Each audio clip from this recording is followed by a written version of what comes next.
आऊज़ु बिल्लाहि मिनश्शैतानिर्रजीम बिस्मिल्लाहिर्रहमानिर्रहीम। अस्सलाम वालेकुम।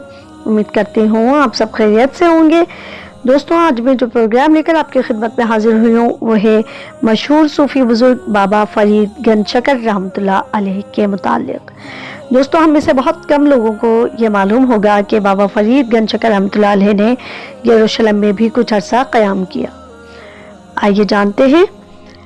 जैसा कि हम सब जानते हैं कि यरूशलेम वो शहर है जिसे मुसलमान, मसीही और यहूदी तीनों मुक़द्दस ज़मीन यानी बैतुल मुक़द्दस कहते और मानते हैं।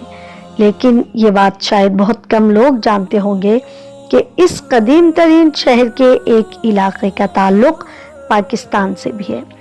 ये दरअसल एक सराय है जहाँ बर्र-ए-सग़ीर पाक व हिंद से ताल्लुक़ रखने वाले एक बहुत मशहूर सूफ़ी बुज़ुर्ग बाबा फ़रीद गंज चकर रहमतुल्लाह अलैह ने तकरीबन 800 बरस कबल क़याम किया था। आप बैतुल मुक़द्दस की ज़ियारत के लिए यरूशलेम हाजिर हुए तो इसी सराय के एक छोटे से कमरे में ठहरे और याद इलाही में मसरूफ़ रहे। गुज़श्ता एक सदी से इस सराय की देखभाल हिंदुस्तान से ताल्लुक़ रखने वाला एक ख़ानदान कर रहा है। इस ख़ानदान के बुज़ुर्गों का ताल्लुक़ इंडियन रियासत उत्तर प्रदेश के शहर सहारनपुर से था।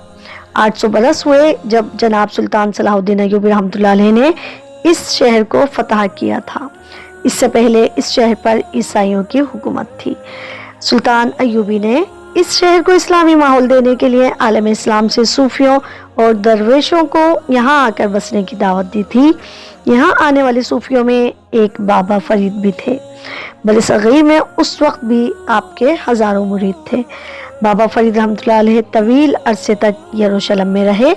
अलबत्ता ये वाज़ेह नहीं है कि आप यहाँ से हिंदुस्तान कब वापस लौटे। आपकी वापसी के बाद सदियों तक हिंदुस्तान से हज के लिए जाने वाले अफराद रास्ते में बाबा फ़रीद की सराय में क़याम करते रहे हैं।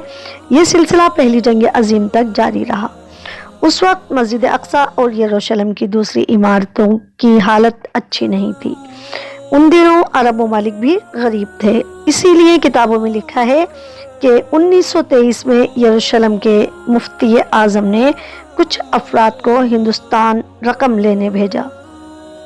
हिंदुस्तान की आज़ादी की जंग लड़ने के लिए वाले जनाब मोहम्मद अली जौहर ने इस काम में उनकी मदद की। मुफ्ती आज़म यरूशलेम ने यह पैगाम दिया था कि बाबा फ़रीद की सराय की देखभाल के लिए भी हिंदुस्तान से किसी को भेजा जाए। 1924 में नज़ीर हसन अंसारी नाम के एक नौजवान को इस खिदमत के लिए यरूशलेम भेजा गया। उन्होंने इस सराय की देखभाल शुरू की। इसके कुछ अरसे के बाद ही नज़ीर हसन ने फ़लस्तीन के मकामी ख़ानदान में शादी कर ली और वो यरूशलेम में ही क़याम पजीर हुए।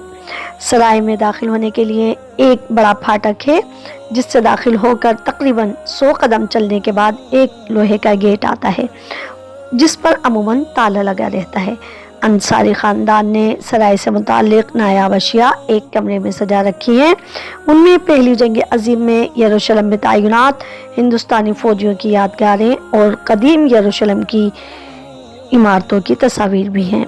नज़ीर अंसारी साहब का इंतकाल इस सराय में 1951 में हुआ था, जब अब उनके साहिबजादे इस सराय की देखभाल करते हैं।